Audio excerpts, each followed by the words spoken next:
Hello everyone, আপনারা maybe আমাকে না চিনতে পারেন। এই পেজে আমি ফার্স্ট টাইম হচ্ছে অন ক্যামেরা ভিডিও করতেছি। আমি জয়ন্ত। যেহেতু এখন ফুটবল ওয়ার্ল্ড কাপের টাইম, তো আর ঈদের মধ্যে যেহেতু হচ্ছে রাউন্ড অফ 32 শুরু হয়ে গেছে, অলরেডি একটা ম্যাচ হয়ে গেছে। সেইখানে হচ্ছে কানাডা অলরেডি থ্রু করে গেছে রাউন্ড অফ 16-এ। তো আজকে হচ্ছে round of 32 one of the most demanding and big match, Brazil versus Japan. ইতিমধ্যে আপনারা হয়তো শুনছেন যে টিকিটের ভ্যালু ঠ্যালু অনেক বেশি বেড়ে গেছে এবং ফিফাও হচ্ছে বেশ একটা ভালো সুযোগ নেওয়ার চেষ্টা করতেছে এটার। তো যাই হোক, মানুষের যেহেতু ওভারঅল ম্যাচটা নিয়ে হচ্ছে অনেক হাইপ ছিল, তো আমাদের সাইড থেকে আমরা একটু ট্রাই করলাম যে দেখি ম্যাচটা নিয়ে কতটুকু কি কথাবার্তা বলা যায়। তো ফার্স্টে যদি হচ্ছে দুই টিমের কম্প্যারিজনে আসি, প্রথমে যদি ব্রাজিল টিম নিয়ে কথা বলি, একদম শুরু থেকে যদি স্টার্ট করি, গোলকিপার পজিশনে আছে হচ্ছে অ্যালিসন বেকার। মানে বেশ কিছুদিন ধরেই, বা লাস্ট দুইটা ওয়ার্ল্ড কাপ প্লাস এই ওয়ার্ল্ড কাপ, এটা হচ্ছে অ্যালিসন বেকারের থার্ড ওয়ার্ল্ড কাপ। তো ওভারঅল খুব ভালো একটা পারফরমেন্স আমরা অ্যালিসন বেকারের কাছ থেকে দেখতে পাইছি ইতিমধ্যে। স্কটল্যান্ড ম্যাচে হি ওয়াজ টপ নচ, বেশ কয়েকটা ক্রুশাল সেভস দিছে। তো অ্যালিসনের প্রতি ব্রাজিল এবারও ভরসাটা রাখতে পারে। আর সামনে যদি আসি, ডিফেন্স লাইন আপে ব্রাজিলের যে সেন্টার ব্যাক ডুও, আমার পার্সোনাল এক্সপেরিয়েন্স অনুযায়ী যদি বলি, তো ব্রাজিল লাস্ট কয়েকটা যে ওয়ার্ল্ড কাপ খেলছে তার মধ্যে হচ্ছে গ্যাব্রিয়েল ম্যাগালেস অ্যান্ড হচ্ছে এই যে মার্কিউনোসের যে ডুয়োটা, এটাই হচ্ছে অনেক বেশি রক সলিড মনে হচ্ছে। কারণ গ্যাব্রিয়েল ম্যাগালেস লাস্ট কয়েক ইয়ার ধরে, ইভেন হচ্ছে লাস্ট চ্যাম্পিয়ন্স লিগ এবং প্রিমিয়ার লিগে তার পারফরমেন্স মানে আনবিলিভেবল ছিল। যেখানে হচ্ছে এই ওয়ার্ল্ড কাপে আমরা দেখতে পাচ্ছি লাস্ট ম্যাচ স্কটল্যান্ডের সাথে, হাইতির সাথেও তার হচ্ছে পারফরমেন্স বলি, যদি হচ্ছে এক্স্যাক্টলি যদি বলতে চাই, তো অলমোস্ট 100% ডুয়েলস সে ওন করছে। এরিয়াল ডুয়েলসগুলোও সে খুব ভালোভাবে হ্যান্ডেল করতে পারছে। এরপরে যদি হচ্ছে আমরা নেক্সট দুইটা পজিশনে যাই, ব্রাজিলের left back and right back, world কাপের শুরু আগে থেকেই বলা হচ্ছিল যে ব্রাজিলের জন্য হচ্ছে চিন্তার যদি দুইটা কোনো পজিশন থাকে তাহলে এইটাই হচ্ছে ব্রাজিলের সবচাইতে উইকেস্ট পয়েন্ট। কারণ হচ্ছে আমরা যেখানে ব্রাজিলের রবার্টো কার্লোস কাফুদের মতো হচ্ছে ফুল ব্যাকদের দেখে অভ্যস্ত, সেইখানে হচ্ছে মার্সেলো দানি আলভেজ আমরা হয়তো অনেক সময় মেনে নিতে পারি না। সেইখানে এখন ব্রাজিলের ন্যাশনাল টিমে ডগলাস সান্তোস আর দানিলোর মতো ফুল ব্যাকরা আছে। তারপরেও হচ্ছে বলতে গেলে, সত্যি কথা বলতে গেলে, এক্সপেকটেশনের চাইতে তারা অনেক আর কি ভালো পারফর্ম করছে। তো দেখা যাক নেক্সট ম্যাচগুলোতে এখন তারা কি করে, যেহেতু নকআউট, এখনকার পারফরমেন্সটাই আর কি বেশি গুরুত্বপূর্ণ মনে হবে। তারপর হচ্ছে মিডফিল্ড লাইন আপ, যেখানে হচ্ছে প্রথমেই আছে ক্যাসিমিরো, ব্রাজিলের বেশ কয়েক বছর ধরে ব্রাজিলের শিল্ড হিসেবে যে পরিচিত।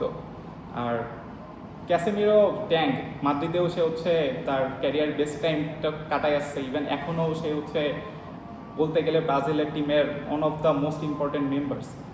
আর ক্যাসিমিরোর সাথে যে আছে ব্রুনো গুইমারেজ, অনেক সময় হচ্ছে আনচেলত্তি কিছু ম্যাচেসের দিকে প্রথমে হচ্ছে যে ডাবল পিভট রোলসটা ট্রাই করার চেষ্টা করছিল, ওইটা হয়তো এখন যাবে না যেহেতু হচ্ছে 4-3-3 ফরমেশনে ব্রাজিল আগাচ্ছে।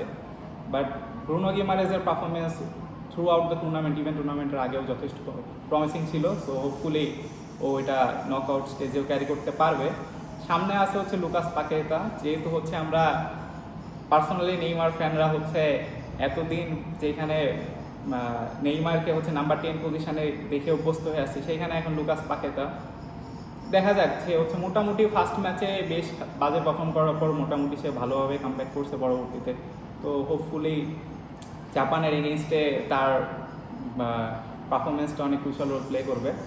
আর ব্রাজিলের সবচাইতে প্রমিসিং সাইড যদি আমরা বলি, যে attacking side, Vinicius Junior is absolutely outstanding now. যেভাবে পারফর্ম করতেছে, ওয়ার্ল্ড কাপের প্রত্যেকটা ম্যাচে গোল, এটা হচ্ছে হয়তোবা আমরা ওয়ার্ল্ড কাপের শুরুর আগেও হয়তো কখনো এক্সপেক্ট করি নাই ভিনিসিয়াসের কাছ থেকে এরকম পারফরমেন্স। আর আনচেলত্তির আন্ডারে সে অলওয়েজই হচ্ছে বিস্ট পারফর্ম করে, এটা আমরা দেখে আসছি, রিয়াল মাদ্রিদে দেখে আসছি। ইভেন ব্রাজিলেও সে প্রুফ করছে যে না, সে ন্যাশনাল ফ্লপ না, এখন সে হচ্ছে ন্যাশনাল ফ্লপ যাকে আমরা কয়দিন আগে বলতেছিলাম, এখন সে ন্যাশনাল টিমের ওয়ার্ল্ড কাপে রেকর্ড করে ফেলছে। তারপরে হচ্ছে ম্যাথিউস কুনিয়া, ফলস নাম্বার 9 বলেন বা হচ্ছে এক্স্যাক্ট স্ট্রাইকার বলেন, বোথ পজিশনেই সে হচ্ছে টপ নচ পারফর্ম করতেছে। এর মধ্যে অলরেডি 3 গোল করে ফেলছে, ভিনিসিয়াস জুনিয়র 4 গোল করে ফেলছে। তারপর হচ্ছে আমাদের রাইট উইং পজিশনটা নিয়ে যদি বলি, সেখানে একটু কষ্ট থেকেই যাবে, যেখানে হচ্ছে রাফিনিয়া থাকতেছে না। তো মেবি আজকে হয়তো বা রায়ানও স্টার্ট করবে আগেই। লাস্ট ম্যাচে সে হচ্ছে টিনেজার হিসেবে ব্রাজিল স্কোয়াডে মানে ব্রাজিল 11-এ আর কি সে স্টার্ট করে অলরেডি একটা রেকর্ড করে ফেলছে। লাস্ট ম্যাচে একটা মিস বাদ দিলে মোটামুটি তার পারফরমেন্স মোটামুটি ঠিকঠাকই ছিল। তো হোপফুলি আজকেও সে ভালো কিছু দিতে পারবে, বেটার কিছু দিতে পারবে। সো এইটা যদি মোটামুটি আমার 11 ধরি, আজকে 11, তো মোটামুটি আনচেলত্তি হয়তো 15 ম্যাচ পরে আজকে একটা মানে ফিক্সড 11 নিয়ে মাঠে নামতে যাচ্ছে বা আনচেঞ্জড 11 নিয়ে মাঠে নামতেছে। এখনও পর্যন্ত হয়তো আনচেলত্তি এটা করে নাই। আর এইটা যদি মানে গত ম্যাচে 11টাই যেটা আমি বললাম, এটাই হয়তো বা আজকে জাপান ম্যাচে 11 হওয়া উচিত। বাট সেই হিসেবে দেখতে গেলে আমাদের নেইমার ফ্যান্সের একটা কষ্ট থেকে যায় যে নেইমার কি তাহলে আজকেও স্টার্ট করতেছে না। কিন্তু সত্যি কথা বলতে গেলে আবেগের জায়গা থেকে যদি না দেখে জাস্ট একটু রিয়ালিটি নিয়ে চিন্তা করি, তাইলে নেইমার সাব হিসেবেই যদি নামে তাহলে ওইটাই হয়তো ব্রাজিলের জন্য বেস্ট বেনিফিট সে দিতে পারবে। যেহেতু এখনও ফুললি ফিট না আনচেলত্তি, হয়তো বা আমরা যদি জাপানের ওই বাধাটা পার হয়ে যায় তাহলে হয়তো পরবর্তী ম্যাচগুলোতেও স্টার্ট করানোর একটা চিন্তা ভাবনা করতে পারে আনচেলত্তি। আর তারপরে হচ্ছে ব্রাজিলের যদি মোটামুটি আমরা টিম কম্বিনেশন বা ব্রাজিলের স্ট্রেংথ বা উইকনেস এই পর্যন্ত রাখি, তারপরে হচ্ছে জাপানের কথাতে আসতে গেলে জাপান হচ্ছে রিসেন্ট ফর্ম আউটস্ট্যান্ডিং। ব্রাজিলের যে এখানে হচ্ছে আমরা রিসেন্ট ফর্ম দেখে আসছি যে মোটামুটি আমরা ট্র্যাডিশনাল ব্রাজিল যেভাবে চিনি, রিসেন্ট ফর্মে ওই পর্যায়ে আমরা নাই, এটা আমরা স্বীকার করতে বাধ্য। কিন্তু জাপানের হিসাবটা আবার ঠিক উল্টো। জাপান হচ্ছে জাপানের হিস্ট্রিতে এখন one of the most golden এরা হচ্ছে জাপানের এখন চলতেছে যেটা।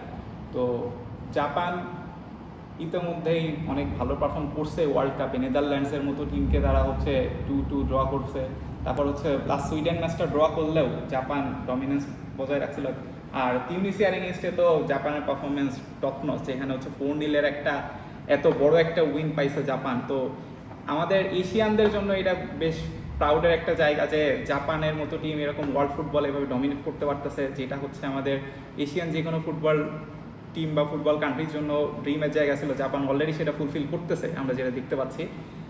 কিন্তু হয়তো বা হচ্ছে আমি পার্সোনালি যদি বলি, যেহেতু নিজে ব্রাজিল সাপোর্ট করি, তো ব্রাজিল বাদে যদি অন্য কোনো টিমের সাথে জাপান পড়তো, তো XYZ এনি টিমের সাথে পড়লে আমি হয়তো অলওয়েজ জাপান সাপোর্টই করতাম।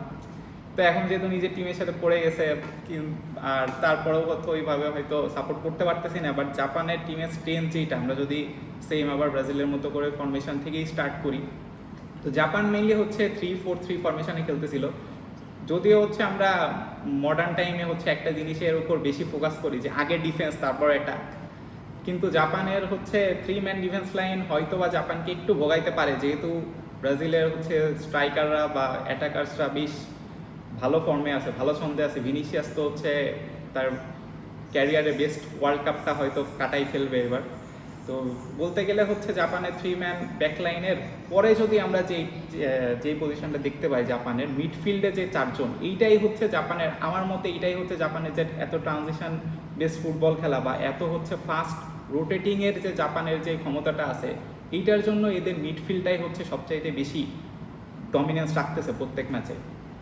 স্পেশাল মেনশন করতে গেলে হচ্ছে নাকামুরা আর কামাডা, এই দুইজন স্পেশালি হচ্ছে জাপানের প্রত্যেকটা ম্যাচে দে আর আউটস্ট্যান্ডিং স্পেশালি আউটস্ট্যান্ডিং। আর এই ওয়ার্ল্ড কাপে হচ্ছে বেস্ট মিডফিল্ডার্স বা প্রমিসিং মিডফিল্ডার্সের মধ্যে এই দুইজনকে হচ্ছে আমি টপ 10 বলেন বা টপ 5-এর মধ্যেও রাখতে পারি চাইলে, কারণ তাদের পারফরমেন্স হচ্ছে ওই লেভেলে। আর জাপানের হচ্ছে স্ট্রাইকিং লাইনটা হচ্ছে যথেষ্ট বল সাপ্লাই পাওয়ার, এই দুইজন হচ্ছে মিডফিল্ডে এই দুইজন ম্যাশিং হিসেবে কাজ করতেছে বলতে পারি। তো তারপরে হচ্ছে আমরা জাপানের ক্ষেত্রে যে জিনিসটা বিগত ম্যাচগুলোতেও দেখে আসছি যে পজিশন কিন্তু জাপানের বল পজিশন কিন্তু অতটা হাই না, কারণ তারা হচ্ছে অফ দ্য বল বেশি ডমিনেট করতেছে ওভারঅল যেটা দেখা গেছে।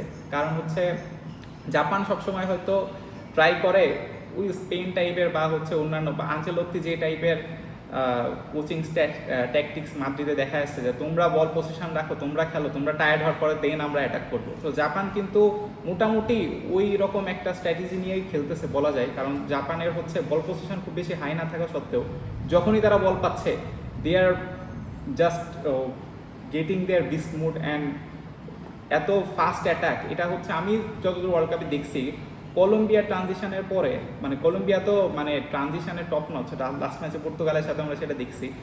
জাপান কিন্তু হচ্ছে অ্যানাদার টিম যারা কিনা হচ্ছে এই ট্রানজিশনে এত ফাস্ট ফুটবল খেলতেছে।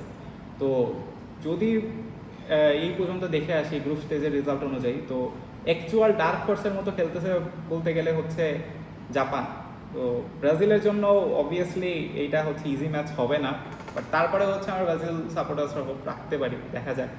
যেহেতু হচ্ছে মাত্র রাউন্ড অফ 32 শুরু হইল, আর Ancelotti is the master of knockouts, তো দেখা যাক আনচেলত্তির উপরে আমরা এতটুকু ভরসা করতে পারি যে সে তার ট্যাকটিক্সগুলো খুব ভালোভাবে ইউজ করতে পারবে জাপানের এগেনস্টে। বাট জাপানের কিছু ইন্টারভিউস যখন আমরা দেখছি রিসেন্ট ফর্মে, তারাও বলছে যে ব্রাজিল তো ওই লেভেলে নাই এখন আর।